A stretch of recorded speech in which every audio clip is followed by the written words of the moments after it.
Pakistan this week میں ایک بار پھر خوش آمدید۔ اڈیالہ جیل سے رہا ہوتے ہی فواد چودھری نے پھر الیکشن کمیشن کو نشانے پر لے لیا۔ فواد چودھری کا جیل سے رہائی کے بعد پہلا بیان سامنے آ گیا۔ پی ٹی آئی رہنما کا کہنا ہے کہ اداروں سے کون لڑنا چاہتا ہے، اداروں کے بغیر ملک نہیں چلتے۔ مزید احوال اس رپورٹ میں۔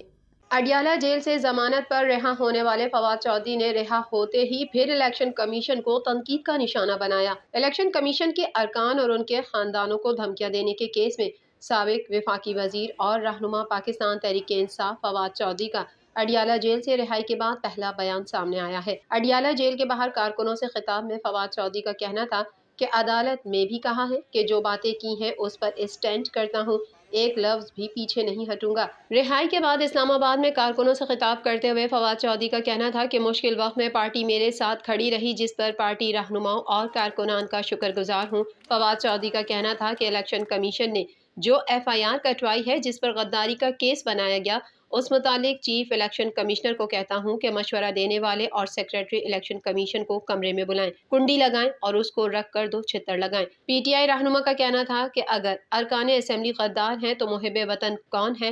حکومت کی عوامی مسائل پر کوئی توجہ نہیں، ان کی توجہ عمران خان کو مائنس کرنے پر ہے، اور عمران خان کو مائنس کر کے پاکستان کی سیاست کیا رہ جائے گی؟ واضح رہے کہ الیکشن کمیشن کو دھمکیاں دینے کے کیس میں گرفتار فواد چودھری کو اڈیالہ جیل سے رہا کر دیا گیا۔ تحریک انصاف کے کارکنوں کی بڑی تعداد اڈیالہ جیل کے باہر موجود ہے، جو فواد چودھری کے حق میں نعرے بازی بھی کر رہی ہے۔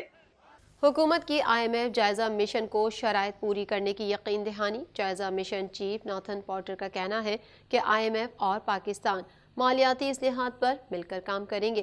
اور امید ہے کہ پاکستان نویں جائزے کو مکمل کرنے کے لیے ضروری اقدامات کرے گا۔ مزید جانتے ہیں اس رپورٹ میں۔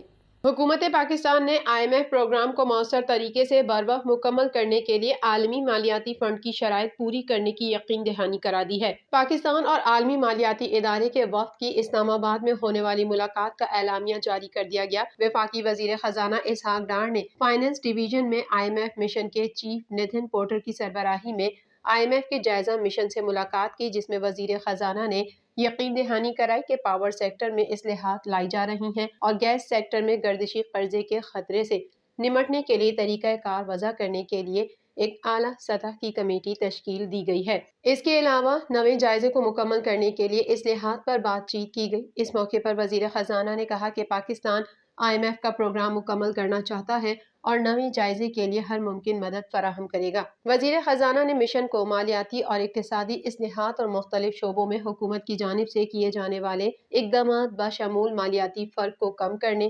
شرح مبادلہ میں استحکام اور معیشت کی بہتری کے لیے توانائی کے شعبے میں کیے جانے والے اقدامات سے آگاہ کیا۔ وزیر خزانہ نے بات چیت جاری رکھنے پر آئی ایم ایف کے مینیجنگ ڈائریکٹر کا شکریہ ادا کیا۔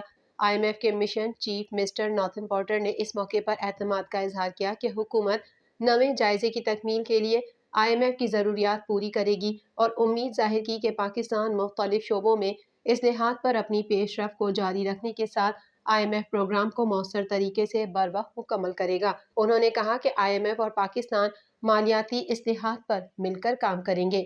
پی ایس ایل کے نمائشی میچ کے لیے کوئٹہ گلیڈیٹرز اور پشاور زلمی کے کھلاڑی کوئٹہ پہنچنا شروع ہو گئے ہیں۔ کوئٹہ ایئرپورٹ پر کھلاڑیوں کا commissioner Quetta division, D G کھیل درا بلوچ اور انٹرنیشنل کھلاڑیوں نے استقبال کیا۔ مزید احوال اس رپورٹ میں۔ پی ایس ایل کے نمائشی میچ کے لیے کوئٹہ گلیڈیٹرز اور پشاور زلمی کے کھلاڑی کوئٹہ پہنچنا شروع ہو گئے ہیں۔ کوئٹہ ایئرپورٹ پر کھلاڑیوں کا commissioner Quetta division, D G کھیل درا بلوچ اور انٹرنیشنل کھلاڑیوں نے استقبال کیا۔ کوئٹہ میں پی ایس ایل کا نمائشی میچ 5 فروری کو بگٹی اسٹیڈیم میں کھیلا جائے گا، جس میں کوئٹہ کی قیادت سرفراز احمد اور پشاور زلمی کی قیادت بابر اعظم کریں گے۔ تفصیلات کے مطابق عثمان قادر، امید آصف، عمر اکمل، عامر جمال، اسامہ میر اور محمد حارث لاہور کی فلائٹ سے کوئٹہ پہنچ گئے ہیں۔ نمائشی میچ کے لیے chief selector Haroon Rashid, umpire Aleem Dar اور احسن رضا بھی کوئٹہ پہنچ گئے ہیں۔ اسٹیڈیم میں شائقین کے لیے صبح 8 بجے گیٹ کھول دیے جائیں گے، جبکہ میچ کا ٹاس 11 بجے اور مقابلہ 11:30 بجے شروع ہوگا۔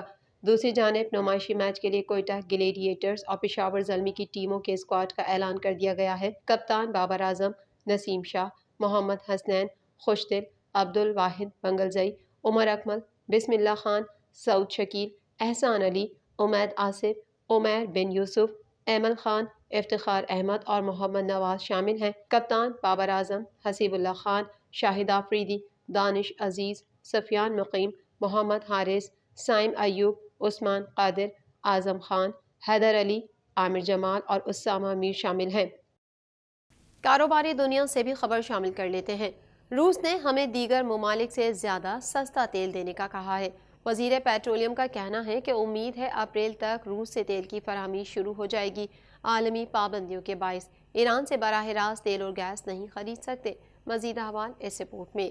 وزیر پیٹرولیم مصدق ملک نے کہا ہے کہ روس سے تمام معاملات مارچ سے پہلے طے ہو جائیں گے۔ امید ہے اپریل تک روس سے تیل کی فراہمی شروع ہو جائے گی۔ روس نے ہمیں دیگر ممالک کے مقابلے سے بھی زیادہ سستا تیل دینے کی یقین دہانی کرائی ہے۔ سینیٹ کے اجلاس میں بیان دیتے ہوئے وزیر مملکت برائے پیٹرولیم ڈاکٹر مصدق ملک نے کہا کہ روس کے ساتھ سستے تیل کی خریداری کے لیے مذاکرات 45 دنوں میں مکمل کیے۔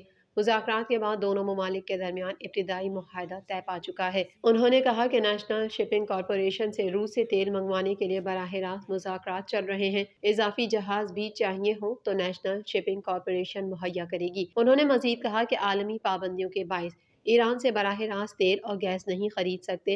ایران ہمسایہ ملک ہے جس کے ساتھ بارٹر ٹریڈ کو فروغ دیں گے۔ وزیر مملکت برائے پیٹرولیم کا کہنا تھا کہ ایران کے ساتھ بارٹر ڈیلز ہیں، باقی پر پابندی لگی ہوئی ہے۔ تیل کی مصنوعات کی قیمت اتنی زیادہ ہے کہ ہمارے پاس تبادلے کے لیے زیادہ اشیاء نہیں ہیں۔ مصدق ملک نے کہا کہ LPG بارٹر کے ذریعے ایران سے آ رہی ہے۔ مصدق ملک نے کہا کہ روس نے پاکستان کو دوسرے ملکوں سے بھی زیادہ سستا تیل فراہم کرنے کی یقین دہانی کرائی ہے۔ امید ہے کہ اپریل تک روسی تیل ملنا شروع ہو جائے گا۔ پاکستان دس ویک میں فی الحال اتنا ہی۔ مزید خبروں کے ساتھ اگلے ہفتے پھر حاضر ہوں گے۔ جب تک کے لیے اپنی میزبان کو اجازت دیجیے۔ اللہ حافظ۔